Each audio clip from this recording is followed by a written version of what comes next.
noite, eu sou a Sabrina. O meu grupo também fazem parte o Eric e a Daniela.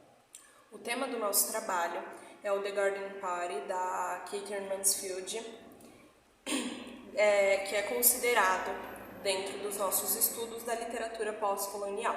Então eu vou contar um pouquinho sobre ela, sobre o porquê é considerado também dentro da literatura pós-colonial e sobre o que fala o The Garden Party. Então, a Catherine, ela nasceu em 88 em Wellington, na então capital da Nova Zelândia, que era uma colônia britânica. Filha de um banqueiro, então ela já cresceu dentro dessa burguesia, de uma família mais abastada. Ela já tinha uma família que tinha raízes aí, com uma situação financeira, um status social bem melhor do que a maioria das pessoas.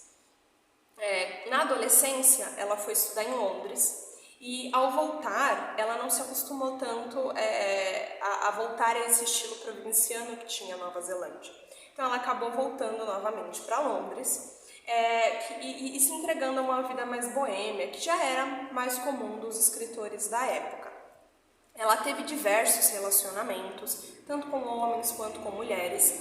Há, inclusive, boatos de que ela tinha um caso com a Virginia Woolf.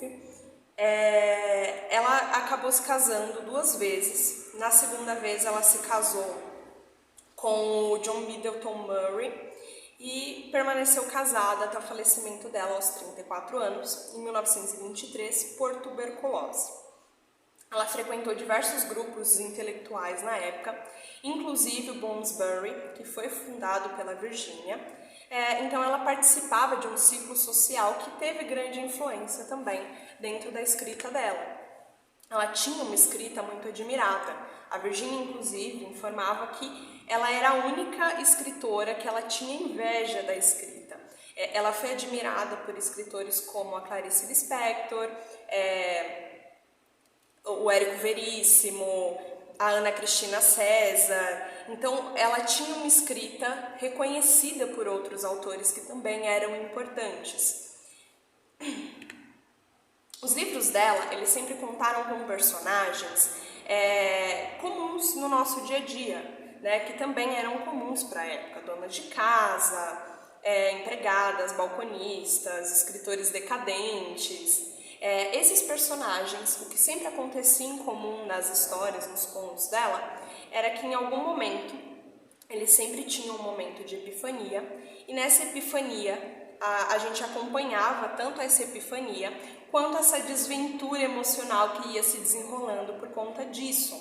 Ela trata essa realidade por um olhar bem crítico, de maneira que ela não sai desse lugar comum.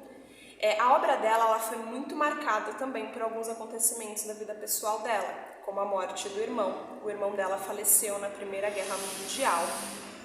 E esse luto que ela viveu, essa dor, acabou tendo influência na escrita dela através de personagens que, para não vivenciarem certas dores, eles se refugiam nessa alienação para não encarar essa infelicidade.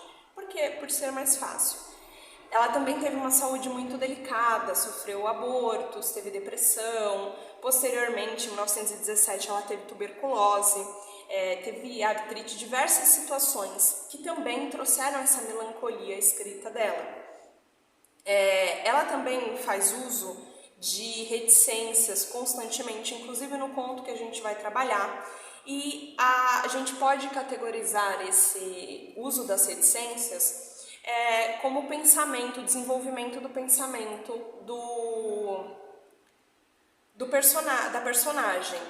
A gente percebe que a personagem vai formando essa linha de raciocínio, e o uso das reticências é essa formação da linha de pensamento que a gente vai acompanhando junto. Em The Garden Party, a gente tem uma festa que está sendo organizada pela Laura. É a primeira festa que ela está organizando.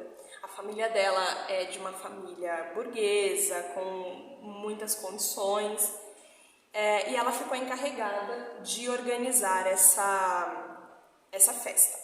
Enquanto ela organiza, ela vai narrando sobre essa organização. Então é uma festa com muitas bebidas, comidas, um ambiente muito enfeitado, é um ambiente totalmente idílico. E dentro disso, ela vai conversando com os funcionários que estão fazendo a organização junto com ela, trabalhando para ela. Em meio a isso, ela descobre sobre o falecimento de um jovem vizinho dela, de uma família vizinha, uma família pobre, e ela se sente muito comovida com essa situação e constrangida por estar organizando uma festa enquanto os vizinhos estão de luto, né, por conta disso. E aí ela resolve conversar com a mãe dela para que elas cancelem o evento, porque não faz sentido, ao ver dela, que eles prossigam organizando um evento enquanto há uma família vizinha sofrendo pelo luto de uma perda. A mãe dela, então, nesse momento a gente tem uma parte bem marcante dentro do conto, porque a mãe dela informa, ela diz o seguinte: cancelar a festa? Não diga absurdos, Laura. E a gente, dentro dessa frase, a gente consegue denotar muito bem esse conflito econômico e social que existe. Isso fica muito evidente no quanto eles estão afastados por conta dessa situação econômica e social que eles têm diante da sociedade. Para a mãe dela é absurdo que eles façam o cancelamento de um evento porque uma pessoa pobre, vizinha, morreu. Então eles tentam acalmar a Laura para que eles prossigam com o evento, e a mãe dela até apresenteia de uma maneira bem simbólica dentro da aristocracia da época, ela apresenteia com um chapéu bem caro, né, bem rebuscado.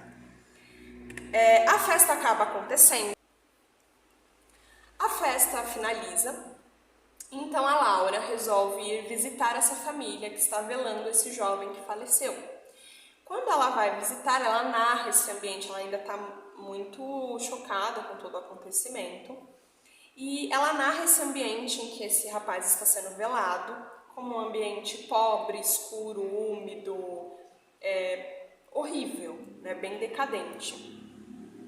E ela fica muito impactada com essa distinção de realidade que é muito diferente do que ela vivencia. Ela fica emudecida diante disso, ela não sabe o que dizer para as pessoas diante dessa situação, e a única coisa que ela consegue informar a única coisa que ela consegue passar para eles é: me perdoem pelo meu chapéu. Ela se sente muito constrangida por estar com aquele chapéu todo rebuscado, toda enfeitada, em meio a toda aquela pobreza da morte, enquanto eles velam, né, esse rapaz que faleceu. Quando ela sai da casa, o irmão dela está esperando ela, ele foi atrás dela porque ela havia demorado. Ela chora, ela está muito abalada com toda essa situação, mas ela não consegue dizer nada, né? Ela só consegue falar pro irmão dela: nossa, foi maravilhoso.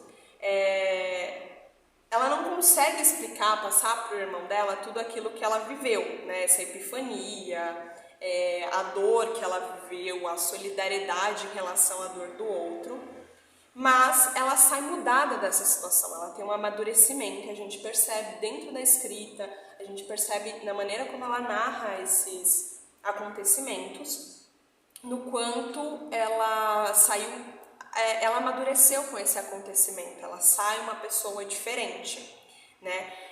A gente vê claramente o quanto isso mudou a significação que ela tem da vida, diante ali de como ela enxerga as coisas agora.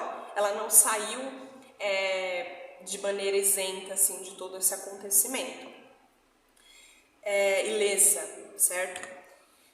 Esse conto, apesar de ele não se adequar ao período da literatura pós-colonial, ele é estudado porque ele trata das consequências da colônia britânica e esse peso que teve, né, que foi acarretado pelo colonialismo para essa colônia, por exemplo, para os colonizados. No conto, a gente consegue observar bem essa personagem lidando com as marcas dessa colonização, nesses acontecimentos que permeiam esses eventos, né, o evento da festa, o velório, porque há o distanciamento, né, entre essas famílias, são de classes distintas, o tratamento que foi destinado aos mais pobres, o incentivo de continuar tratando de maneira diferenciada, porque eles são pobres, então eles não podem se misturar às pessoas ricas, as pessoas ricas não podem se solidarizar com eles.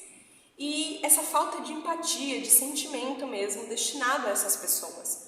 É como se eles vivessem realidades totalmente diferentes. E dentro desse ponto, isso se choca muito. A gente vê essa crítica presente, apesar de uma maneira mais velada, mas a gente verifica o quanto essa personagem saiu mexida dessa situação, o quanto ela tem esse olhar crítico sobre o que vem acontecendo, porque para ela parece absurdo que ela não possa conversar com as pessoas que trabalham para ela, mesmo que sejam pessoas mais pobres, que ela não possa se compadecer pela dor deles, que ela não possa frequentar o velório dele, por exemplo, ou cancelar o evento dela para que essa família possa vivenciar esse luto sem que eles fiquem constrangendo como se não se importassem.